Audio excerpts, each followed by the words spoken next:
नमस्कार, मी संकेत आणि आपण पाहत आहात मुंबई आउटलुक। आज दिनांक 30 एप्रिल 2025 पाहूया टॉप 10 घडामोडी। राज्याचे मुख्यमंत्री देवेंद्र फडणवीस यांनी अक्षय तृतीयाच्या शुभ मुहूर्तावर दोन मोठ्या गुड न्यूज दिल्या आहेत। देवेंद्र फडणवीस आणि अमृता फडणवीस यांची सुकन्या दिविजा फडणवीस ही 10वी उत्तीर्ण झाली आहे।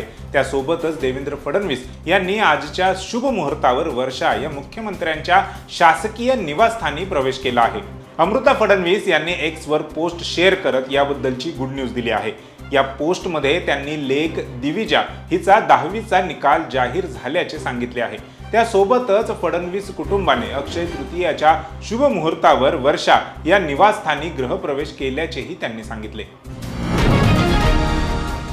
खानदेशात सतीश पाटील आणि गुलाबराव देवकर अजित पवार गटात प्रवेश करत आहेत। त्यांचा राष्ट्रवादीतील प्रवेश इतका सुखकर नव्हता। राष्ट्रवादीतूनच त्यांना मोठा विरोध झाला, पण अखेर त्यांचा पक्ष प्रवेश होणार असल्याचे निश्चित झाल्याचे समजते। मंत्री गुलाबराव पाटील यांनी जोरदार प्रतिक्रिया यावर दिली आहे।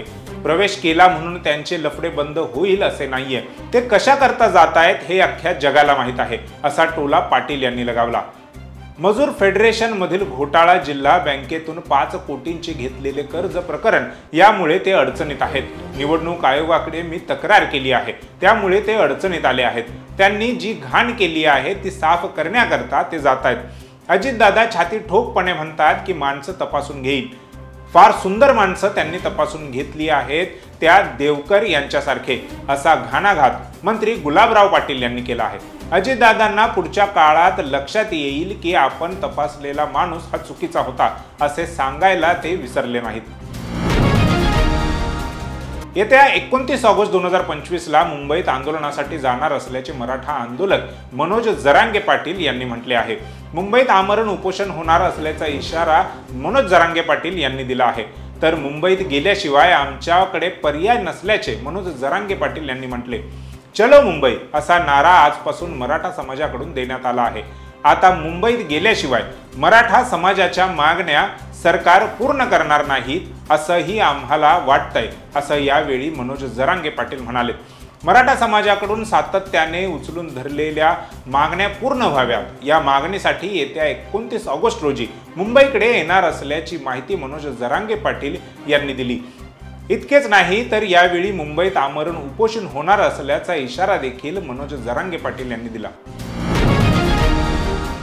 देवेन भारती यांची मुंबईच्या पोलीस आयुक्तपदी नियुक्ती करण्यात आली आहे। ते सध्या मुंबईचे विशेष पोलीस आयुक्त आहेत। विवेक फणसाळकरांच्या निवृत्तीनंतर देवेन भारती यांच्याकडे मुंबई पोलीस आयुक्त पद देण्यात आलं आहे। विवेक फणसाळकर हे आज 30 एप्रिल रोजी निवृत्त झाले।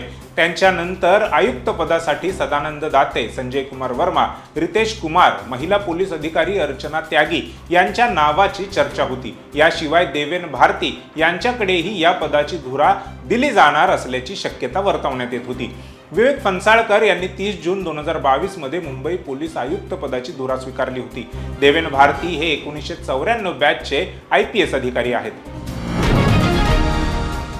अमेरिकेचे राष्ट्राध्यक्ष डोनाल्ड ट्रम्प यांना सत्तेवर येऊन 100 दिवस पूर्ण झाल्यानंतर पुन्हा एकदा ट्रम्प यांनी निर्णयांचा धडाका सुरू केलाय।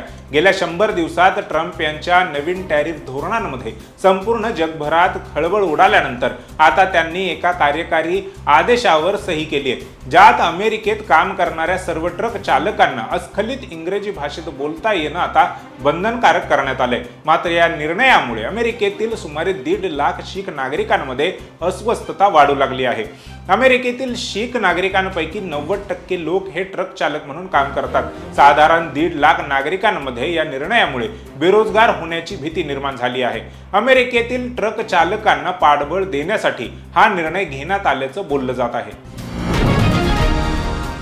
जम्मू काश्मीरमधील पहलगाम येथे झालेल्या दहशतवादी हल्ल्याच्या पार्श्वभूमीवर काँग्रेस पक्षाने प्रधानमंत्री नरेंद्र मोदी यांना संसदेचे विशेष अधिवेशन तातडीने बोलावण्याची विनंती केली। त्यावर ज्येष्ठ नेते शरद पवार यांनी प्रतिक्रिया दिली आहे। देश एक असल्याचे दाखविण्यासाठी विशेष अधिवेशन उपयुक्त ठरेल असे सांगत त्यांनी काँग्रेसच्या मागणीला पाठिंबा दिला आहे।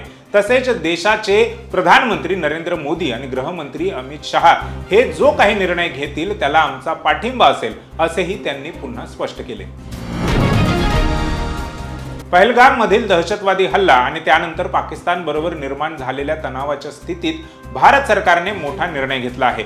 सरकारने राष्ट्रीय सुरक्षा सल्लागार समितीमध्ये मोठे बदल केले आहेत। रॉचे माजी अध्यक्ष आलोक जोशी यांची राष्ट्रीय सुरक्षा सल्लागार समितीच्या अध्यक्षपदी नेमणूक करण्यात आली आहे। या समितीत इतर 6 सदस्यांचा देखील समावेश करण्यात आला आहे।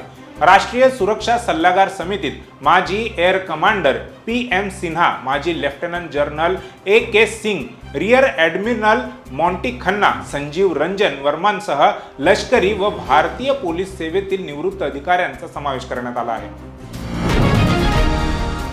रायगड आणि नाशिक या 2 जिल्ह्यांच्या पालकमंत्री पदावरून सत्ताधारी महायुतीत सुरू असलेला तिढा अद्यापही सुटलेला नाही। मात्र येत्या 1 मे अर्थात महाराष्ट्र दिनी नाशिकला होणाऱ्या कार्यक्रमात जलसंपदा मंत्री गिरीश महाजन यांच्या उपस्थितीत झेंडावंदन होणार आहे।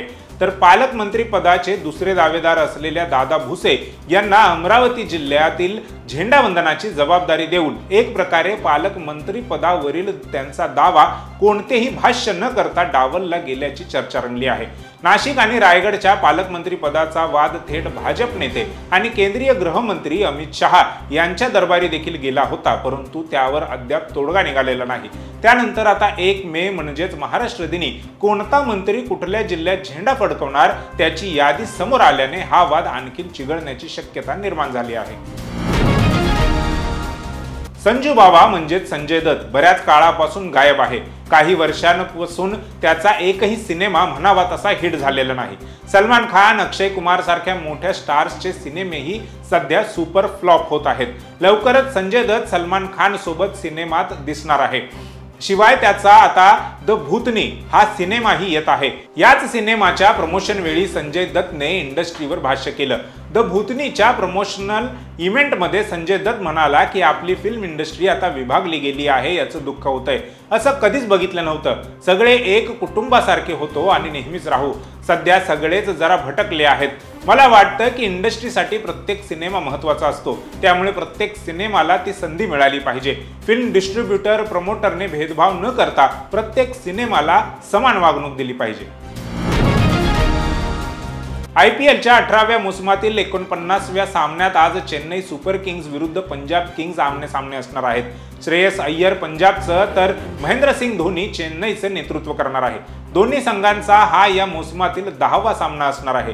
दोन्ही संघांची या मोसमात आमने-सामने येण्याची ही दुसरीच वेळ असणार आहे। याआधी दोन्ही संघ 8 एप्रिलला आमने-सामने आले होते, तेव्हा पंजाब किंग्सने चेन्नई टीमवर 18 धावांनी विजय मिळवला होता। त्यामुळे चेन्नई सुपर किंग्सकडे या सामन्यात विजय मिळवून गेल्या पराभवाची परतफेड करण्याची संधी असणार आहे। चेन्नई पंजाबचा हिशोब बरोबर करणार का, याकडे आता सर्वांचं लक्ष असणार आहे।